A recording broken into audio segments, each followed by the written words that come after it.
Mañanas en Libertad, con Luis del Pino.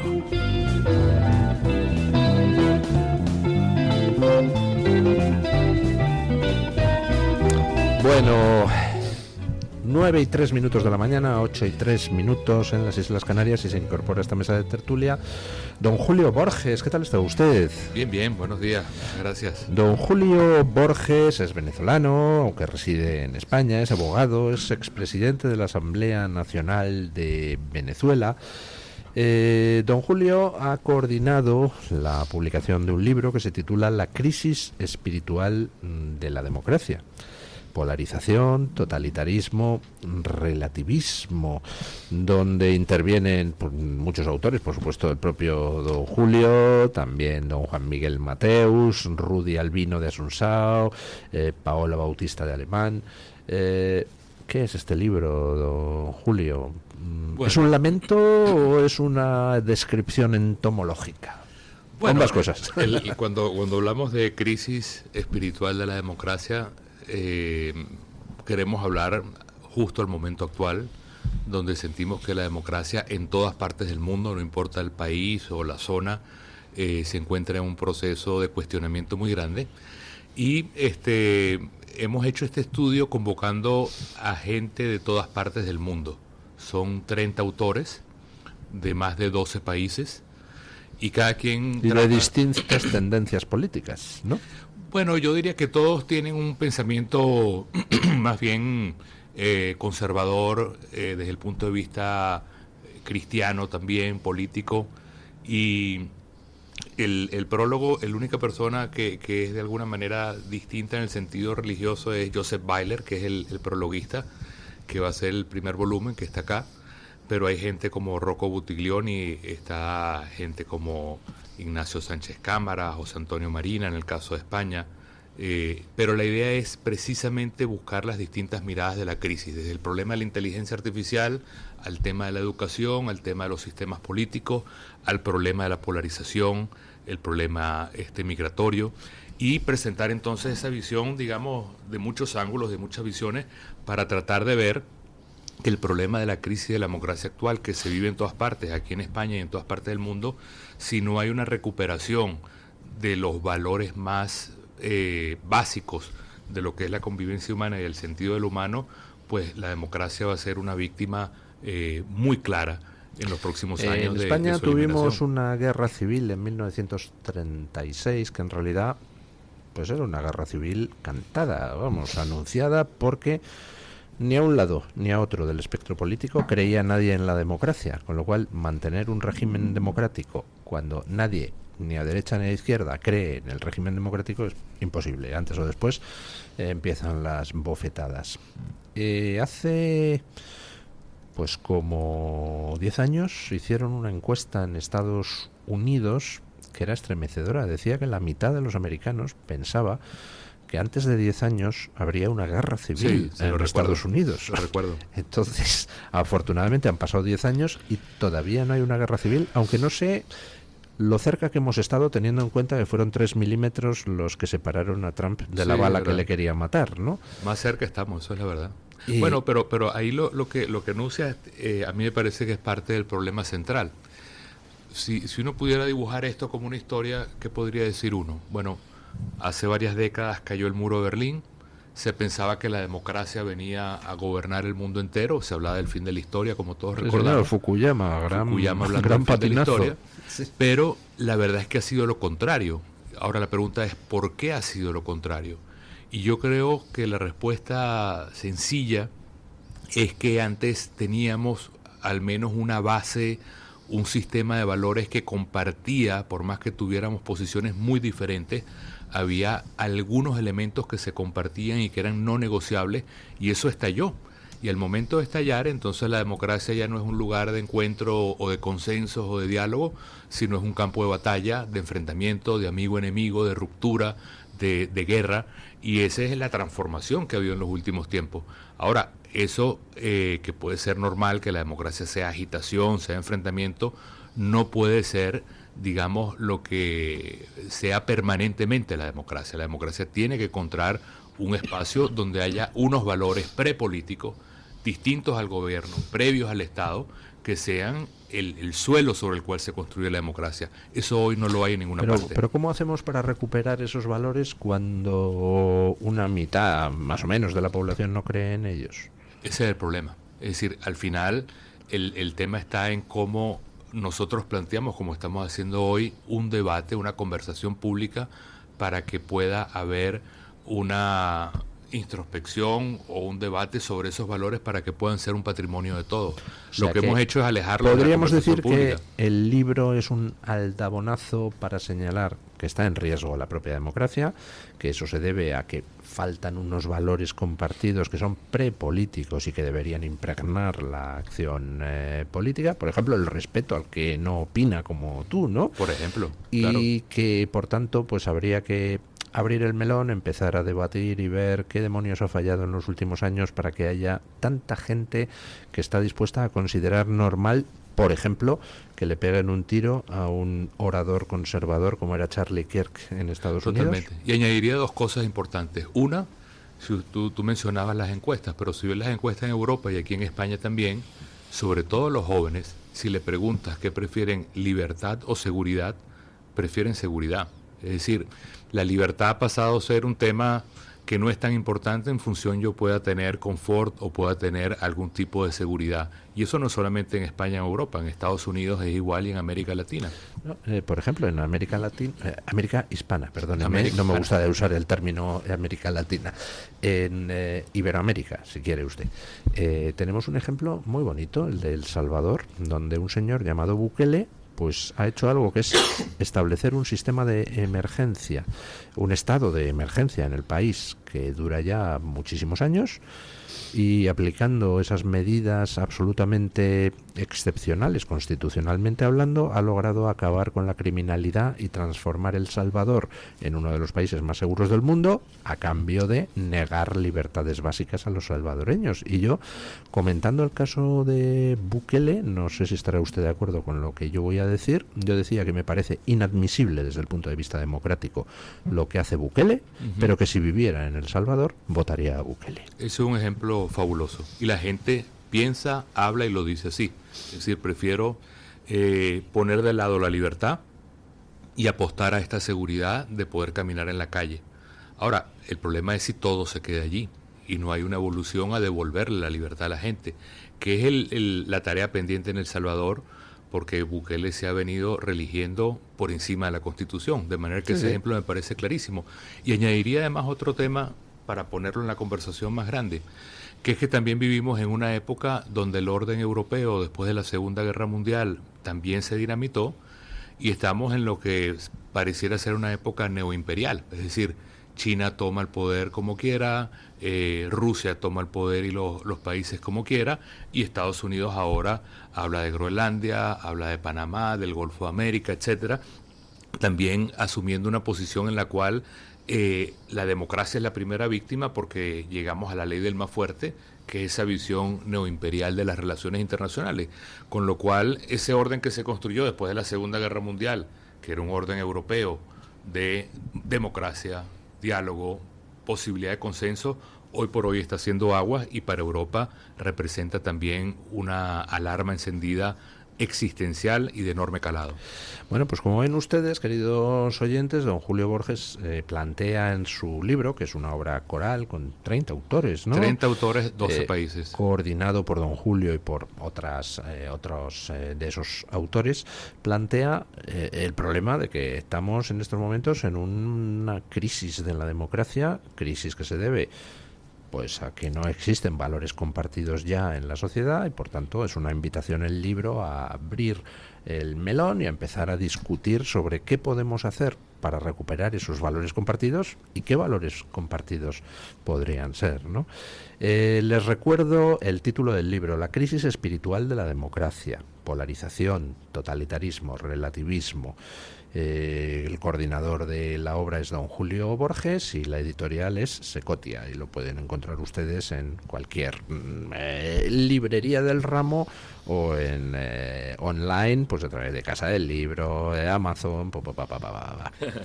Pasemos a otra cosa, porque usted es político venezolano y Sí. no quiero dejar de aprovechar su visita aquí para conocer su opinión sobre lo que está pasando en Venezuela. Durante muchísimos años, 14 años de madurismo han sido, 13, Sí, desde el 14. 13, desde el año casi 13, 14 años. 13 sí. años de madurismo. Hemos visto a mucha gente muy emperifollada y con el meñique muy extendido hablar de lo malo que era Maduro, y nadie ha movido un dedo para echar a Maduro.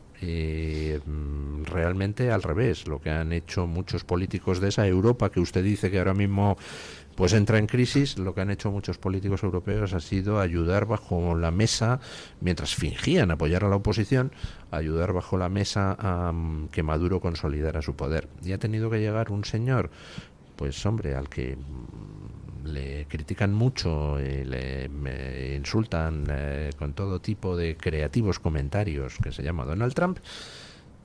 Y resulta que es el que ha llevado a Maduro a la cárcel, y en estos momentos por fin Venezuela parece que se encamina hacia la libertad, aunque bueno, vamos a ver qué pasa a lo largo del camino y si no hay tropiezos. ¿Cómo valora usted la situación actual en Venezuela, y conociendo el paño, qué prevé usted que va a pasar? Bueno, yo creo que para mí lo más importante que hay que comenzar diciendo es que estamos mucho mejor que antes del 3 de enero, cuando se llevaron a Maduro, y que por más que haya gente que critique o que hable, se soluciona un problema de un dramatismo que es difícil de describir para que se entienda la dimensión de lo que pasaba en Venezuela, que la puedo expresar con 8 millones de personas que se fueron de allí, que no es poca cosa. 8 el millones mayor de personas. exilio de la historia reciente. Totalmente, y sin guerra, además. Entonces, o con otro tipo de guerra, por ponerlo de esa manera. Ahora, viendo esto, hay dos puntos en los cuales nosotros tenemos que tener el mayor alerta. En primer lugar, no caer en la tontería de pensar que se fue Maduro y somos felices, sino que todavía hay un trecho que recorrer importantísimo para lograr que el país tenga instituciones y tenga democracia plena. Y en ese sentido hay dos peligros que son también fundamentales entender. El primero de ellos, que no se recicle el madurismo. Es decir, que ahora que Venezuela entra en un momento en el cual se abren las inversiones petroleras y se abre, digamos, toda esa economía que es tan poderosa y que ha sido saqueada, se abre la inversión internacional, no se comience a ver ingenuamente que Delcy Rodríguez y su hermano Jorge Rodríguez son la solución, sino que han sido el problema. Que no se maquillen, que no se reciclen. Problema número uno. Y el segundo, que no nos quedemos a mitad de camino.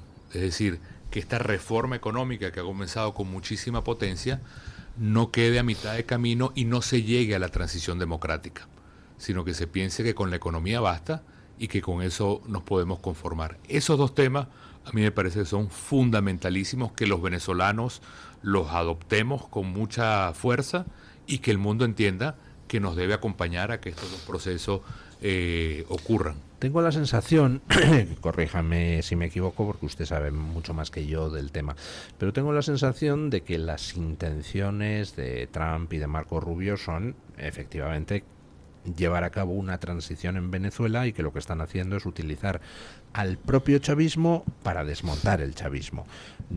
Utilizar a un sector del chavismo dispuesto a dialogar y a conseguir quizá un futuro perdón, para desmontar al sector más duro del chavismo, lo cual quiere decir que antes o después habrá algún tipo de intento de reacción por parte de los sectores chavistas más duros. Hemos visto, por ejemplo, cómo se ha liberado a Juan Pablo Guanipa, sí, para, pasadas unas horas, volverlo a encarcelar. Suena a que en estos momentos, pues Delcy Rodríguez, que como usted muy bien recuerda, es parte del problema porque era parte de la dictadura torturadora y criminal, pero Delcy Rodríguez está jugando a ser ella la que encabece esa transición para librarse ella personalmente de las consecuencias del pasado, pero no las tiene todas consigo en cuanto a poder, digamos, acabar con, por ejemplo, un Diosdado Cabello, ¿no? Bueno, yo diría que este proceso está conducido, quien va al volante es los Estados Unidos. Y lo que hay que buscar es que nadie se desvíe, ni el madurismo sin Maduro, y tampoco los Estados Unidos en ese proceso. Lo pongo con un ejemplo muy claro. Zapatero estuvo en los últimos días en Venezuela. ¿Por qué va Zapatero? ¿Por qué le quieren dar los hermanos Rodríguez, Delcy y Jorge esa especie de figuración en un proceso que han anunciado de amnistía que es totalmente chucuta, se ha quedado a la mitad? Por ejemplo, yo estoy fuera de la amnistía. Juan Pablo, que es de mi movimiento también, sale y lo vuelven a meter preso. Bueno, porque ellos quieren proyectar que una figura como Zapatero es la responsable de ese proceso de amnistía. Y lo invitan a celebrar la fotografía de una ley de amnistía que han hecho ellos que se ha quedado corta. Entonces, en ese sentido, el proceso del desmontaje del madurismo es muy complejo y requiere mucha determinación y para nosotros es muy importante que ese acompañamiento internacional exista en opinión pública y en acción, porque estamos hablando de una Venezuela donde no hay institucionalidad, no hay fuerza armada, no hay ni siquiera policía, no hay sistema judicial, sino que todos son grupos y mafias que están entrelazadas entre sí con el crimen organizado y la corrupción. De manera que se trata de un proceso muy complejo para reconstruir un país donde pueda darse, ojalá que en el corto plazo, un proceso de elecciones y de renovación de las instituciones. Ese es el reto y el tamaño del reto que tenemos, que es enorme. ¿Cómo demonios se reconstruye un país? ¿Cuántos habitantes tiene Venezuela? ¿30 bueno, millones? Si sumamos a los que están afuera, son cerca de 35 millones de personas. 35 millones. ¿Cómo demonios se recupera un país teniendo una cuarta parte más o menos de su población y además, pues entre ellos la gente más emprendedora, más dinámica, jóvenes, los más jóvenes, los más preparados? Sí. ¿Cómo demonios recuperas un país que tiene a tanta población fuera, que es precisamente la que debería liderar la recuperación, pero tampoco va a volver mientras no se haya producido la transición, claro, ¿no? Es muy complicado. Es muy complicado. Ahí hay un tema básico, casi que zoológico, que es el tema del control territorial y la seguridad. Es decir, que la gente sienta que puede estar en un país donde no te van a parar en todas las esquinas, como sucede ahora, para quitarte tu teléfono, tu móvil, revisarlo, y si tienes algún mensaje opositor, o te meten preso o te quitan dinero. Es decir, es una cuestión de la ley de la selva completamente. Es decir, ese nivel básico de tener control territorial hay que alcanzarlo, tener la seguridad de que se baja la represión a cero, de que no existe represión política a periodistas, activistas sociales y a líderes políticos. Y en esa medida, yo sí pienso que buena parte de los 8 millones que están afuera van a pensar volver con seguridad. Se han hecho estudios en otros países, por ejemplo, el caso de Colombia, que está al lado de Venezuela, tiene casi 3 millones de los migrantes. Ahí se han hecho varias encuestas durante diferentes momentos y buena parte dicen que de haber un cambio van a volver. De manera que si este proceso en los próximos meses camina bien, creo que mucha gente buena, gente que quiere reconstruir el país, va a volver, pero hay que lograr ese básico que tú mencionabas para que haya la seguridad de que es un proceso irreversible que va camino al futuro. ¿Se atreve a hacer alguna predicción? ¿Cuándo vemos a Diosdado Cabello bien detenido, bien exiliado?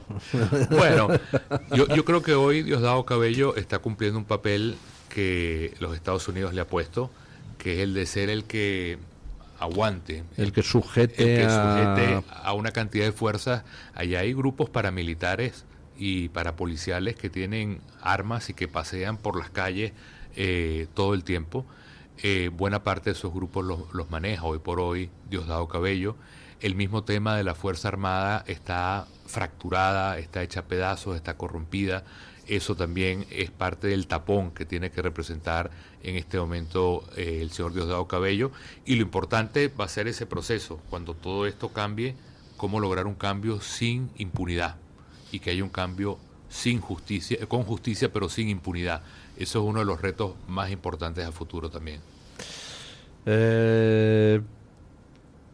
Me ha hecho usted una larga cambiada y no me ha hecho una predicción de no. tiempos. No, pero es que tú decías... No, lo ha explicado usted perfectamente. Pero es que tú decías algo muy importante. Quiero Tú mismo decías algo importante que era, bueno, quizás esta gente, los Rodríguez, Diosdado, están ahorita portándose, como les dice ahora, las indicaciones de una transición bajo la tutela de Estados Unidos, porque quisieran que de alguna manera sean examinados. En el caso de Diosdado tiene una recompensa sobre su cabeza, tiene también juicios abiertos en Estados Unidos, tienen sanciones los otros. Entonces ellos tienen el incentivo de portarse bien, a ver si se les puede aminorar esa carga que tienen encima y que es culpa y responsabilidad de ellos de manera total, se la han ganado completamente. ¿Quién será presidente de Venezuela? María Corina, si hay unas elecciones libres. Hoy por hoy, sin lugar a dudas, al haber unas elecciones, María Corina tiene la primera opción, y lo que nosotros esperamos es que pueda haber un proceso de renovar toda la institucionalidad para tener esas elecciones lo más pronto posible y que el país sienta, porque pensar que Venezuela es un país dividido, como si estuviera enfrentado en dos pedazos, eso no es verdad. Es decir, yo quisiera transmitir claridad que lo que es un país casi que unánimemente quiere democracia, quiere cambio, y una minoría que lo ha tenido secuestrado durante décadas. Pero no se trata de Además, dos países enfrentados. Se demostró en las elecciones donde ganó Edmundo González, que ganó con un 75% del voto frente al 25%, ¿no? O un 70% frente al 30%. Y sin haber votado los venezolanos afuera. Los 8 millones de venezolanos que se han tenido que ir, claro. Y sin el miedo, es decir, si hubiera votado la gente sin miedo, hubiera podido ser perfectamente una proporción mayor. Por eso ese miedo que hay de una guerra civil o que puede haber un enfrentamiento de dos Venezuela, como tú mencionas al principio, no aplica. Así como tampoco aplica lo que han querido decir, que la transición venezolana va a ser como la transición española. No aplica tampoco, eso no es cierto. Es otro sujeto, es otro ecosistema completamente diferente. Pero hay en el ADN venezolano hay una vida libertaria y democrática que yo creo que es la que se va a imponer en el sentido bueno de la palabra, y vamos a poder tener una transición democrática. No sé si mis contertulios quieren hacerle alguna pregunta a don Julio. Yo estaba escuchando atentamente su análisis y la verdad es que comparto que efectivamente, en relación al libro, a esa crisis de la crisis espiritual de la democracia, han sustituido o han reemplazado, nunca mejor dicho, ahora que estamos hablando de la teoría del reemplazo de hace unos días, con esa inmigración ilegal regularizada por decretazo y demás. Yo creo que ha habido también un reemplazo ideológico desde el punto de vista de que la desnaturalización de las democracias occidentales que se apoyaban en ese humanismo cristiano del que han renegado tantos durante tanto tiempo, ha provocado efectivamente una pérdida de la arquitectura moral de los ciudadanos, y esos ciudadanos han tenido que buscar algo que rellene ese hueco, y ese hueco ha sido rellenado por una serie de ideologías perversas, una serie de ideologías políticas nefastas que parecían ser digamos, esa religión alternativa, pero que al final se han convertido más que en una religión alternativa y en algo mejor, en un castigo bastante peor y en una condena a la realidad a la que estamos asistiendo ahora mismo, que es esa reconstrucción, ¿no? Desde un momento de crisis y un momento de hundimiento, del que creo que hay que salir, ¿no? O sea, totalmente. Imposible decirlo mejor, de verdad. Bueno, pues yo lo veo por mis hijos, o sea, lo digo por las nuevas generaciones, que también es algo que tenemos que tener en cuenta de cara a los comicios que se están celebrando y demás. También el reemplazo generacional, ese sí es natural, no es nada impuesto, en el que los votantes tradicionales van, bueno, pues falleciendo algunos, otros pues no están en facultades de votar y demás, y hay unas nuevas generaciones que llegan y que tienen una opción política en mente que aquí en España, vamos, yo tengo clara cuál es, y de ahí el interés reciente de la izquierda española por prohibir los toros, prohibir la caza, prohibir las redes sociales para los menores de 16 años. Todo esto tiene que ver con esa regularización también masiva de 800.000 nuevos votantes o potenciales votantes, y es el controlar el relato, que los jóvenes ya no compran a los canales oficiales o a la institucionalidad debida, ¿no? Ya buscan por otras alternativas que hay que cercenarles. E insisto, creo que hay un efecto péndulo importante en los jóvenes de la generación que no están votando todavía o que están empezando a votar ahora por primera vez, en la que vuelven a ser más católicos que nunca, más taurómacos que nunca, vuelven a la esencia. Así y yo es. creo que eso es importante porque es una buena señal. Tampoco lo hemos estado haciendo tan mal, ¿no? Como No, yo padres. estoy de acuerdo, honestamente, con esa visión. En el sentido que al final se ha vendido un relato, entre comillas, de libertad, que al final lo que ha llevado es un gran vacío existencial. Y creo que ahorita hay una búsqueda sincera de tratar de buscar en ese camino autenticidad. Y eso es un poco lo que estamos viendo en el renacer de muchas cosas aquí y en otras partes del mundo. Y es alentador, honestamente. Bueno, pues don Ricardo, Bueno, una me última parece, pregunta. me parece muy interesante todo el tema del libro, porque además yo creo que es una cosa que está ocurriendo. Hablabas de Fukuyama, hablabas un poco de la relajación, yo creo que también de las bases de lo que es Occidente, de la cultura occidental, porque al final la democracia y una serie de valores, hablabas también de derecho natural, hay que defenderlo también, incluso de manera agresiva, porque la civilización hay que defenderla. Es decir, si tú no lo defiendes, evidentemente vienen los malos y acaban con ello. Lo que pasó con Fukuyama fue un relajamiento por parte, digamos, de los políticos occidentales, que lo que han hecho, y estamos viendo además clarísimamente cómo emergen determinadas potencias con valores y con una cosmovisión totalmente contraria a lo que es Occidente, a lo que es la dignidad de la persona, a lo que es la democracia. Podemos hablar de China, podemos hablar de las cuestiones ahora mismo de todo el sur global, es decir, de esas ideas, digamos, alentadas además con un resentimiento hacia lo que es Occidente, fomentadas por estas potencias de los BRICS, etcétera, ¿no? Y de esa izquierda moderna, ese neocomunismo que penetra y capilariza a través de ingeniería social en todos los ámbitos. Y evidentemente yo creo que una vez que cayó el muro de Berlín, hubo un relajamiento por parte de Occidente clarísimo, un relajamiento de las bases. Sí, no había competidor, no había contención. Claro. Pero entonces, por eso, hablando de derecho natural, hay que volver todavía a las esencias, en el sentido de que las civilizaciones hay que defenderlas.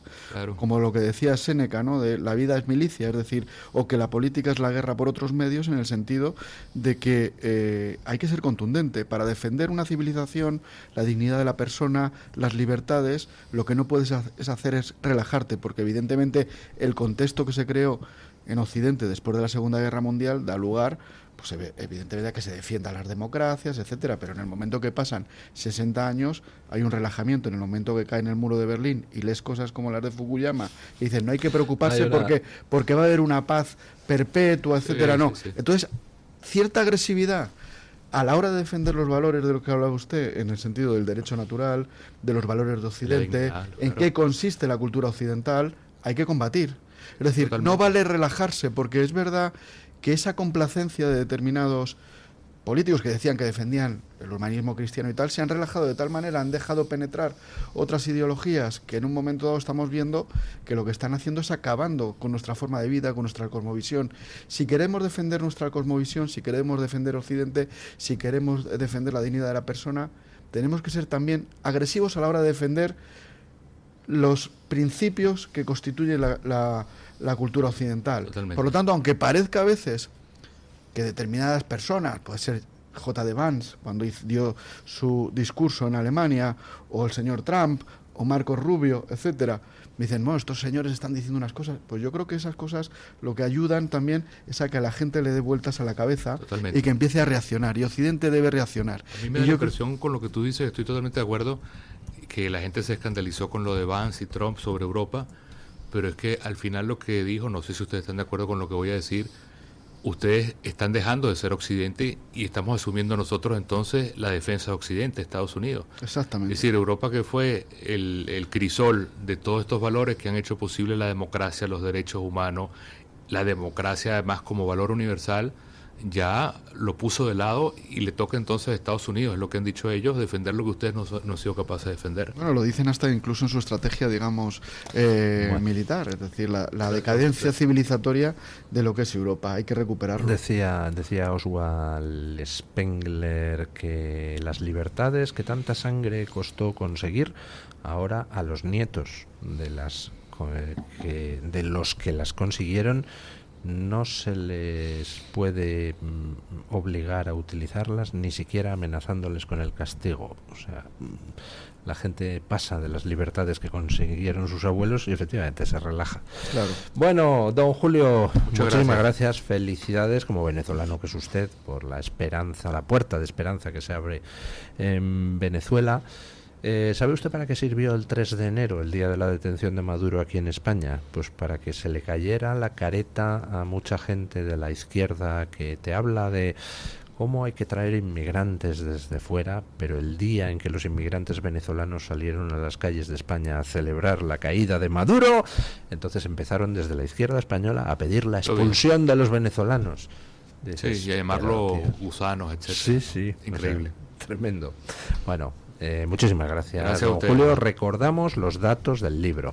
La crisis espiritual de la democracia. Polarización, totalitarismo, relativismo. El coordinador es Julio Borges, pero son 30 autores los que participan, y la editorial es Secotia, que lo tienen ustedes pues fácilmente accesible en sus librerías y a través de las redes. Gracias, don Julio. Muchas gracias. Hacemos una pausa publicitaria y nos vamos a rematar la tertulia. Tu voz, tu libertad, tu radio. Radio Libertad.